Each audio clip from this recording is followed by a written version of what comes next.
Olá, amigos do programa Tocando Oculto, novamente eu aqui, Fred João, com vocês, trazendo hoje como convidado especial o nosso querido José Alves. Seja bem-vindo, José. Valeu. Saudações, Fred. Saudações à Cris e aos apreciadores das nossas lives. Isso mesmo. José, mas então, como é que se dá o processo de passar uma nova tônica para o planeta? Por exemplo, a gente tem a ideia de que é preciso inovar-se na nova era para muitos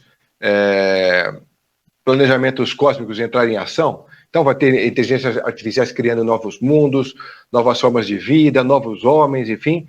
Esse planejamento, esse projeto, né, de ideias, ele tem que sair de algum lugar, né? Ele sai de que forma ele sai? E quem são esses avatares que chegam para cá e de onde eles vêm, na sua opinião, no seu conceito? Essas, como é que se diz? Essas estruturas, eu vou usar uma linguagem gnóstica para isso. Eles são forças arcônticas que servem ao demiurgo. São forças demiúrgicas, né? Tal. Então elas vão criando. Então, assim, a pressão demiúrgica, ela serve como uma pressão para aqueles que querem, por exemplo, alcançar a iluminação. Eles vão ter que pelejar contra essas forças demiúrgicas a fim de transcenderem. Essa transcendência pode ser tanto pela via luminosa quanto pela via sombria. Tanto pela via do Dakshina Marga, mão direita, quanto pelo Vama Marga, mão esquerda. As duas vias são sagradas. São sagradas, né? Eu trabalho com uma perspectiva sobrenatural, fora do natural, transcendente ao natural. Mas existem estruturas que são fundamentalmente naturais. Existe também o conceito de magia natural, que descarta, o conceito de magia natural descarta o sobrenatural. Eles acreditam que o sobrenatural está implícito no natural e que são leis naturais que estão escondidas, mas à medida que você as descobri-las, elas deixam de ser secretas. Essa escola acredita que todos vão se iluminar, que todos vão alcançar esse segredo coletivamente. A via que eu sustento, ela nega isso aí. Não vai alcançar, a coletividade nunca alcança a iluminação suprema, é uma questão individual, porque a estrutura de criação do universo é fundamentalmente demiúrgica, ela serve para isso. E aí, gradativamente, seres singulares, enfim, podem alcançar a libertação, podem, mediante o confronto com essa estrutura, com a pressão imposta e exercida pela própria coroa demiúrgica, alcançar a sua, como é que se diz, iluminação, o seu despertar, e isso é dentro da sua magnitude de poder também. É dentro de uma magnitude de poder, porque uma hierarquia, ela realmente se apresenta, e ela se apresenta pelo poder. Poder que é, como é que se diz, sabedoria personificada. A sabedoria é o poder, e o poder é a sabedoria. Sabedoria é onipotência, onipotência é a sabedoria. Então, quanto mais sagaz, quanto mais sábio, você vai transcendendo essas escalas. Agora, esse jogo ele vai continuar. Esse jogo, o jogo das estruturas demiúrgicas, da luta perpétua entre o bem e o mal, vai continuar, né? Então, assim, existe uma ingenuidade achando que iluminação desemboca em harmonia, numa paz, como é que se diz, piegas. Não é nada disso. A coisa ela não funciona assim.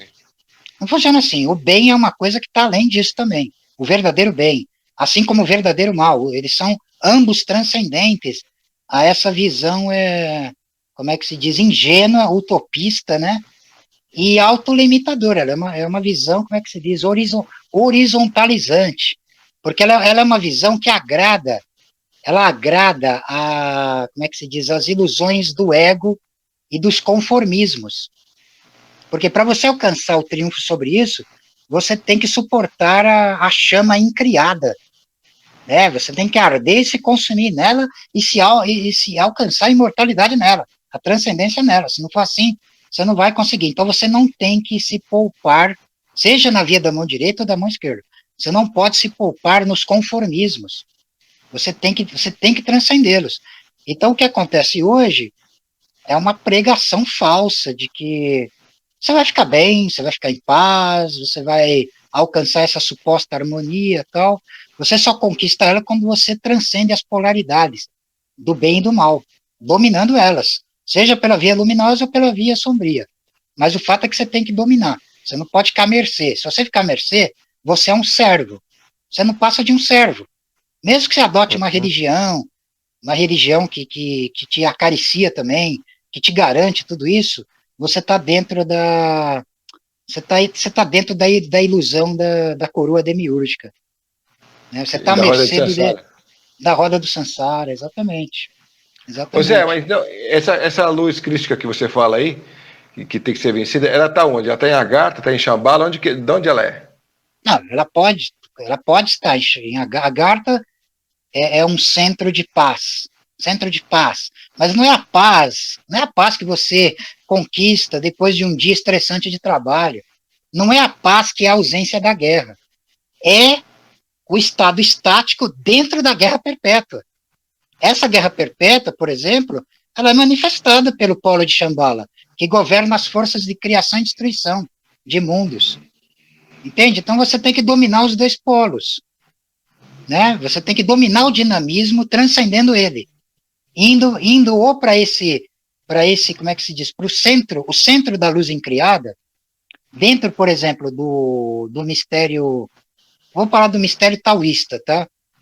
O taoísmo, dentro dessa concepção de mão direita mesmo, ele vê o olho do furacão, o furacão é a roda do Sansara, girando ininterruptamente, com todas as agonias, com todas as misérias, com todas as esperanças, desejos frustrados ou alcançados, tá? O núcleo disso é o inominável. Os taoístas chamam de Sakishin, que é o olho do furacão. Então você tem que ir para o olho do furacão, para escapar da roda fatal de morte e renascimento, entendeu?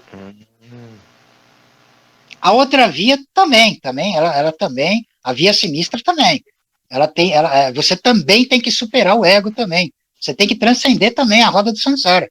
Você tem que se libertar do plano de causalidade para o domínio do acausal, que é o próprio caos. Entendeu? O caos, o vazio, as trevas. Só que não tem conotação pejorativa aqui. Né? Nesse caso aqui, o caos, as trevas, não é uma mera projeção dos adeptos da luz, projetando suas fraquezas não superadas e conquistadas no polo que lhe é oposto. Na verdade, isso aqui implica num terror sagrado que poucos são capazes de suportar. Poucos. Mas aqueles que suportam e transcendem são seres sagrados. Por que sagrados? Porque o sagrado, ele vem do termo sacer, ou sacrum, do latim, que significa aquilo que está fora. Aquilo que está fora da criação. Está além do bem e do mal. Então, o sagrado, ele emana o demoníaco e o divino. Ele contém o demoníaco e o divino. Divino e o demoníaco. Né? Em termos de consecução sinistra, o centro dele é o demoníaco, não é o divino. É o daimônico. Porque esse daimônico superou os limites da luz. Ele foi por um outro caminho. Ele não foi pelo caminho da santidade. O caminho da santidade, que é o caminho da tradição da pomba, é você alcançar aquilo que você perdeu com a queda. Entendeu? Aquilo que foi perdido com a queda, busca-se alcançar novamente essa glória. Então, ela é uma absorção no mistério da luz e de Deus. Então, esse que é a via da santidade. A via da feitiçaria é a via do interdito e do proibido. Quando você busca acentuar a separação e a queda, em vez de você pela queda, você vai ao abismo e você se autogera como um ser distinto de tudo. Então você se torna, digamos, você está dentro dos mistérios do demoníaco, do daimônico. Né? Embora o demoníaco, daimônico significa pleno de conhecimento. pleno de sapiência. Entendeu? Então ele vai pelo caminho da serpente. Ele segue a sabedoria da serpente, indo mais além do cosmos, indo mais além das leis causais, né? Como é que se diz que se constituem naquilo que os orientais chamam de roda do Sansara e os gnósticos ocidentais chamam de mundo demiúrgico, coroa demiúrgica, né? Então existe essa distinção. Eu tenho esclarecido isso há vários programas, né? Fazendo essa distinção das duas vias, tal. Então cada via tem a sua legitimidade em si mesma, né? Para os adeptos dessa via proibida e interdita, ela é fundamentalmente superior e transcendente, né? É assim que é visto, tá? Embora não haja nenhum desmerecimento sobre a outra via, entendeu? Cada um, é como eu falei, está dentro do campo de magnitude, cada um está dentro do campo de magnitude da sua própria essência. Aliás, o outro lado, ele vai se afirmar também negando o que eu estou falando. Ele vai negar para ele, tá? Ele vai negar para ele, só que a coisa continua autoexistindo por si mesma. E aí tá tudo certo, né? Cada um vai alcançar o conhecimento e a sapiência em si mesmo, né? Então, José, pode falar. dentro do teu conhecimento, como é que foi criado os mundos internos, então?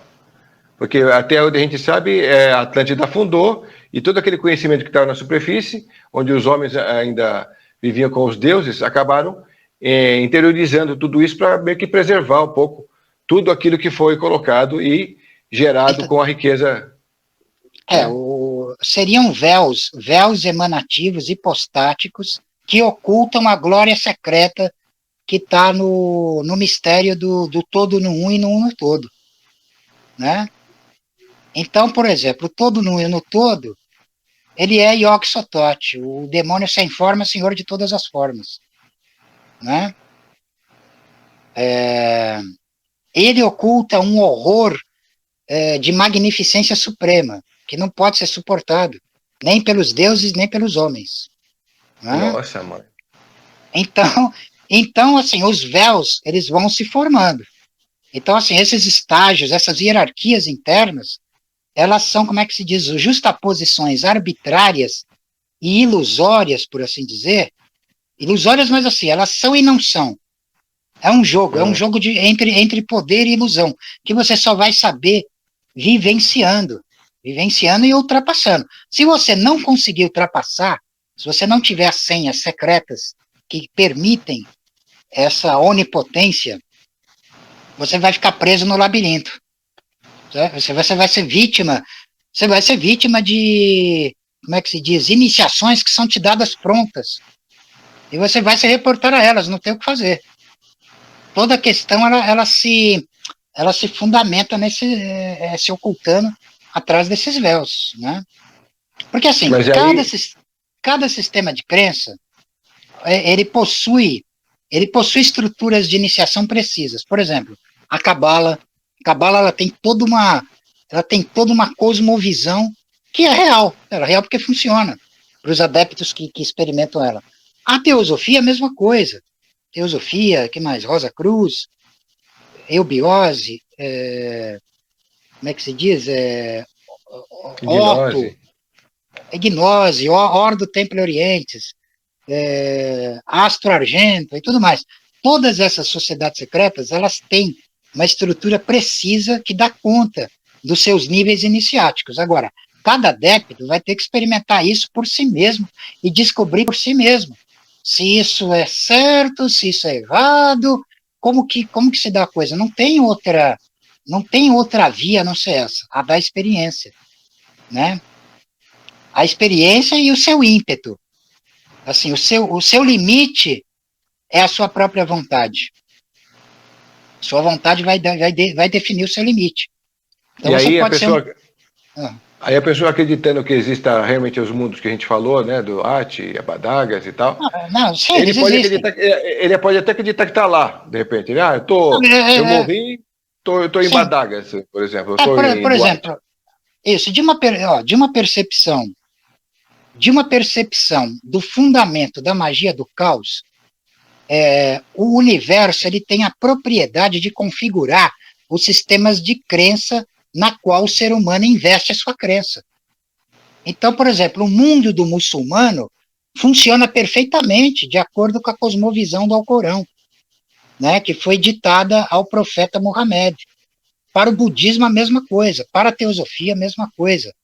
Entendeu? Então, todos assim, todos têm, como é que se diz, definições próprias, mapeamentos próprios, né? A diferença é que, por exemplo, a magia do caos, ela não se limita a um único sistema de crença. Ela tem uma metacrença de que a crença é ferramenta. Ou melhor até, ela detém uma metamagia que domina todas as magias, né? E ela entende essa propriedade, essa questão dos sistemas de crença serem, como é que se diz, terem realidades próprias dentro do jogo da grande ilusão.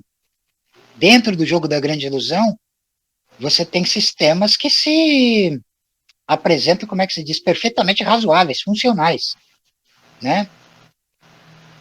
É que na magia do caos, o feiticeiro ele experimenta os sistemas de crença esvaziando eles, né? E nisso ele vai fundamentando a essência e a autoexpressão da sua própria magia pessoal, entendeu?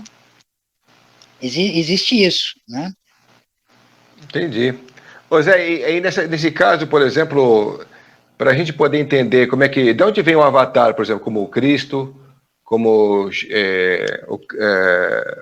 enfim, todo mundo que passou por aqui, né, Buda, tal. De onde eles vêm? Eles realmente vêm de Agartha, vêm de Shambhala? De onde sai esse núcleo? Ou Então, eles vêm de outro local, fora da Terra? Eles vêm do inominável. Agora, as definições, elas são arbitrárias.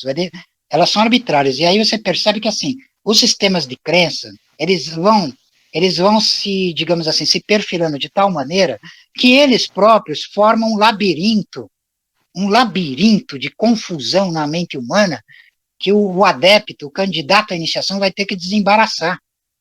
Ele vai ter que desembaraçar e achar as chaves corretas para entender isso. Então, esses seres como Buda, Jesus, Maomé, Zoroastro, né, Krishna, tal, eles descem e assumem esse véu, digamos, de carne pelo qual eles se comunicam com a humanidade. E eles trazem sua sabedoria, tal, né? Uhum. Assim, existem outros seres também, até opostos, inclusive. Também tem. Você tem o Cristo e você tem o anticristo. Você sempre vai estar trabalhando também com polaridades opostas, entendeu? Sim, sim. Agora, eles vêm, de onde que eles vêm, cara? Eles vêm de algo que não pode ser nominado. Quando é nominado, já como é que se diz? Ele já está manejando o véu da própria mente. E o véu da mente cerceia a humanidade nos limites do ego, né? Então, a sabedoria antiga, mesmo a sabedoria da via luminosa, ela sempre se reporta ao mistério do coração. O coração, ele detém a essência secreta, uma essência secreta, a essência secreta do indivíduo. Então ele vai ter que acender essa fagulha de fogo divino, sobrenatural e tal, para escapar do jogo da mente. Ele tem que transcender a mente. Então como é que ele transcende a mente? É claro que você não vai chegar para uma pessoa que está adormecida e falar para ela, ô, meu amigo, você tem que despertar. Ele não vai conseguir despertar pela via do relâmpago. Os que conseguem despertar pela via do relâmpago já são seres despertos, autogerados. Ele consegue, por exemplo, eliminar o meio para atingir o fim, que é o próprio ato do despertar em si. O ato do despertar também não quer dizer que todo mundo que está desperto está no mesmo nível, não está. O sujeito ele pode estar desperto dentro do nível de magnitude de poder dele, sendo que tem outras esferas, mundos dentro de mundos, esferas dentro de esferas, mistério dentro de mistério. Nossa, que coisa. É um entroncado sem fim, né, Zé? É um entroncado sem fim. A sabedoria egípcia diz: o obscuro é explicado pelo mais obscuro. Atrás de uma máscara tem outra máscara, cara. Não tem fim. Então, assim, só o próprio Deus oculto, o próprio inominável, ele sabe isso. Ele próprio, entendeu? Agora, aqueles. Então, aí fica essa questão. Você pode atingir isso? Você atingir isso, você é a própria essência da coisa. Agora, a questão é essa. Você não tem como, voltando à questão, você não tem como se livrar da mente. Então você tem que usar a mente também, como um veículo, como instrumento. Então como é que você vai fazer? Por exemplo, a tradição tântrica fala como é que é, do corpo de desejo, né? Do Anamaya Kosha. Então você vai, como é que se diz? Você vai começar intensificando a mente, intensificando ela. Através do quê? Através de estudo. Você vai estudar. No começo você tem às suas mãos o conhecimento intelectual. Então, com esse conhecimento intelectual, você vai fortalecer o teu corpo mental. Teu corpo mental. Então, nessa disciplina, que tem que ser uma disciplina férrea, na qual você não se iluda com o instrumento que você está usando. Porque você está usando ele para transcender ele. É para ir além dele. Não é para ficar preso nele. A maioria dos tolos ficam presos nessa coroa demiúrgica. A maioria. Então, o próprio profeta Maomé chamava esses indivíduos de jumentos carregando balaios de livros. Né? Mas quando o indivíduo ele é sagaz, assim, ele estuda e fortalece o corpo mental, intelectual, ele atinge um estado de abstração. Ele começa a atingir um estado de abstração aonde o raciocínio dele se torna ultra rápido. Ultra rápido. E ele começa a obter respostas através dessa abstração, através daquilo que a psicologia moderna chama de insight. São brilhos luminosos. Só que a coisa também não para nisso. Não para nisso. Ele tem que ir mais além. Ele tem que ir mais além. Ele tem que chegar a ultrapassar o pensamento em si. Então, quando ele chegar ao estado onde não tem o pensamento como intermediário entre o conhecedor e conhecido, ele alcançou um nível considerável, já próximo do estado supremo, onde ele se lança no abismo. O abismo é o espaço entre o ser e o não ser. E ali ele pode, como é que se diz, resolver o enigma da dia do abismo, superando as dualidades, atravessando e dominando as dualidades de luz e trevas, bem e mal. Ele transcende. Seja como um mago branco ou como um mago negro. Seja como um santo, seja como um feiticeiro. Seja como um deus ou como uma entidade inominável mais além dos deuses. Aí vai depender da condição interna dele e dos limites do que a vontade dele pode conquistar. Mas esse é um caminho. Então, por exemplo, quando ele chegou nesse nível, só para complementar, ele transcendeu o próprio pensamento. Então, ele desdobra um corpo paralelo. Ele imortaliza o duplo dele. Né? Primeiro, ele desdobra um plano paralelo. Esse plano paralelo, pela vontade dele, pelo duplo desperto dele, vai se tornando angular.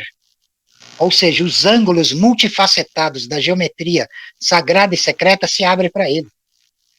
Se abre para ele. E aí ele domina o mistério da espiral, que é o zero absoluto.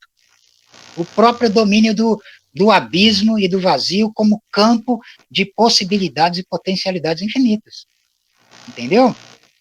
Eu estou dando aqui uma aula, uma prévia aqui, para mostrar como pode ser alcançado também. Mas só pode ser alcançado pelo indivíduo, seja homem ou mulher, de vontade absoluta.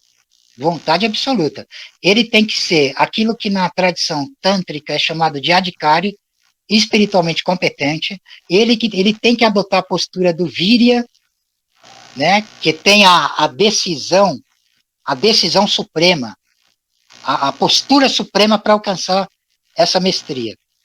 E aí ele pode alcançar o estado do divya, que é o que está mais além, o autogerado, dentro da concepção egípcia, né? O autogerado, o Maanheru e o Sahu, aquele que alcançou o estado do autogerado, que dominou o verbo de Kefri, simbolizado pelo escaravelho.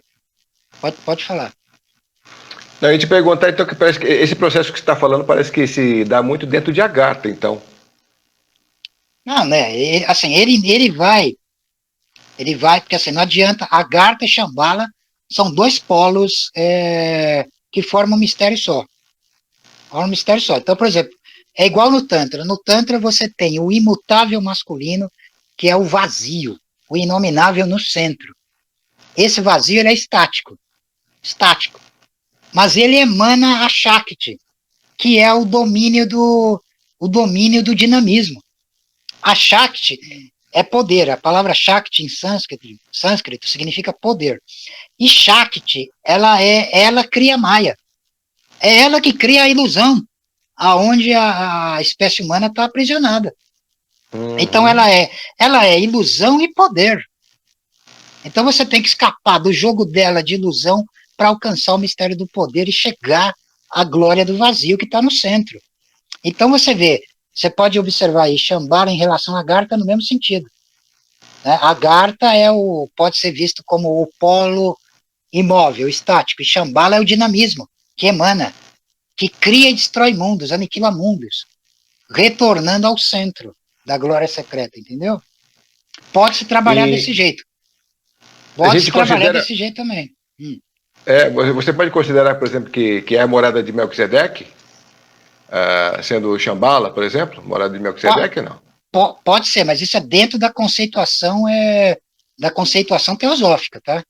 Sim, sim. Em outra concepção é outra coisa.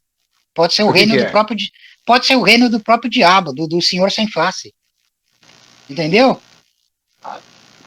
Sempre você vai estar lidando com com o espelho, com a imagem se refletindo no espelho.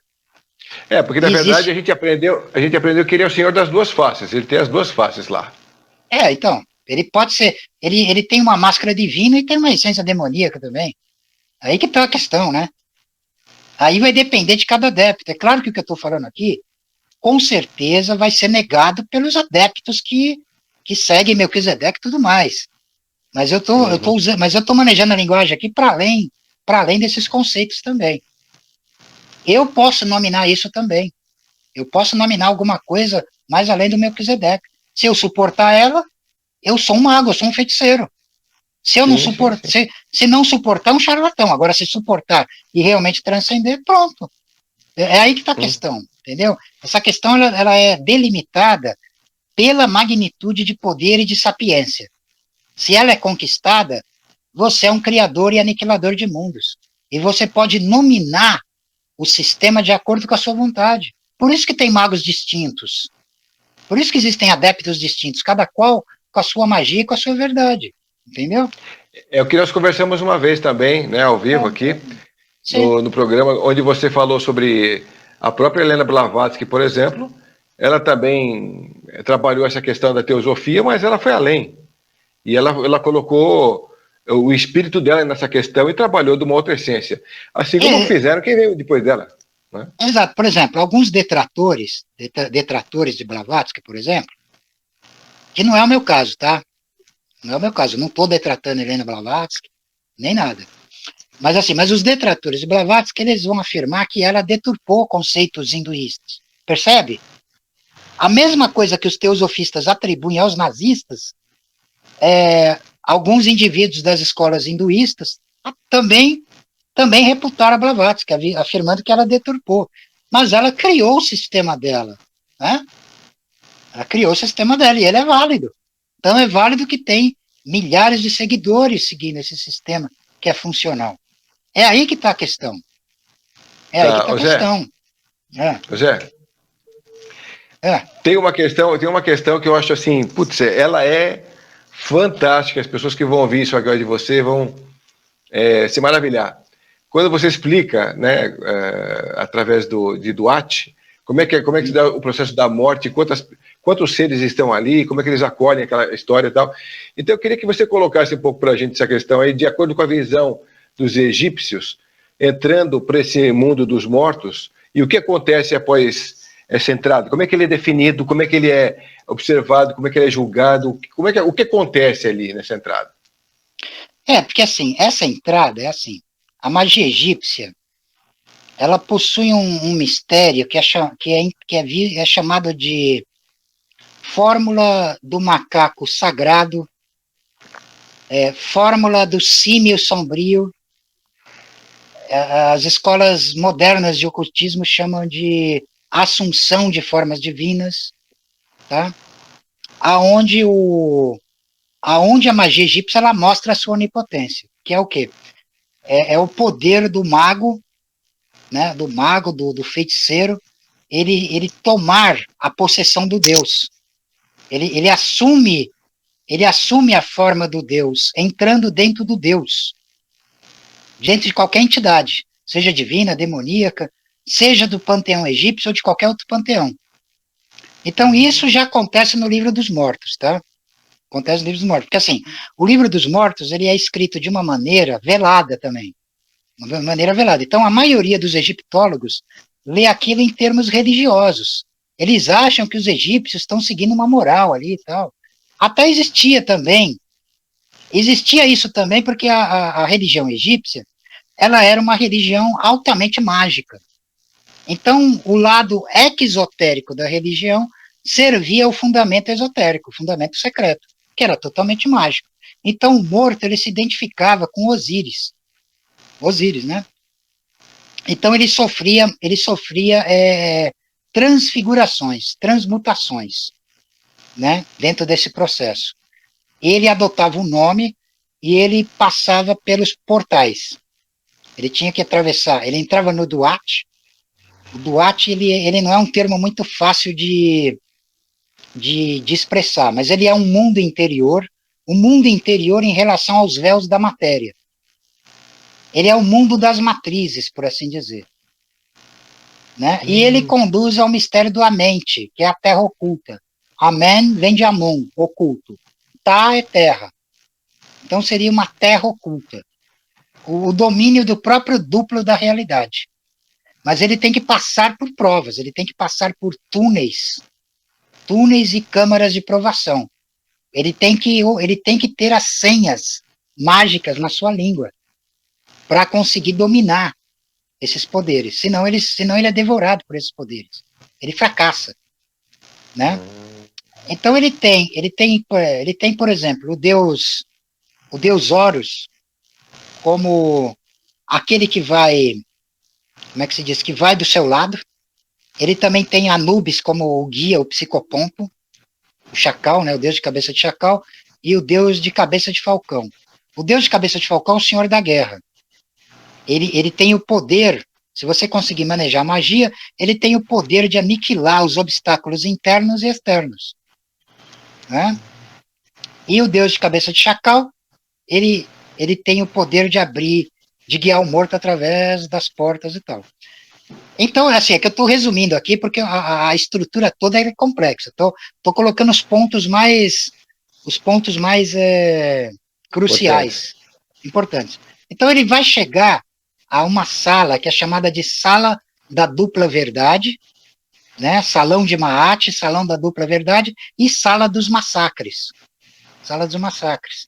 Então, lá, você tem Osíris sentado no trono, você tem Ísis do seu lado direito e Néfites do seu lado esquerdo. Você tem uma balança com a deusa Maat sobre ela. Você tem o deus Tote segurando um livro onde ele está anotando, ele anota o histórico do morto.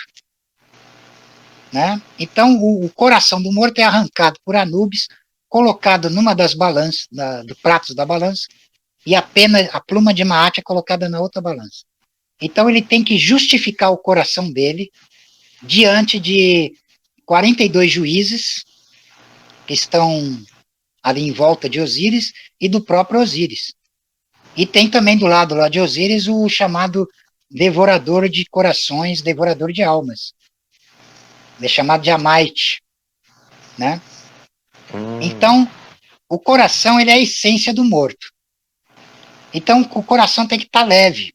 Ele tem que estar, ou ele tem que estar num nível de equidade, que vai muito além da questão moral, tá? Vai além da questão moral, porque se o morto ele conseguir magicamente esvaziar o coração, não importa os pecados que ele tenha cometido. Aí é uma questão de magia. É questão de magia, tá? Então,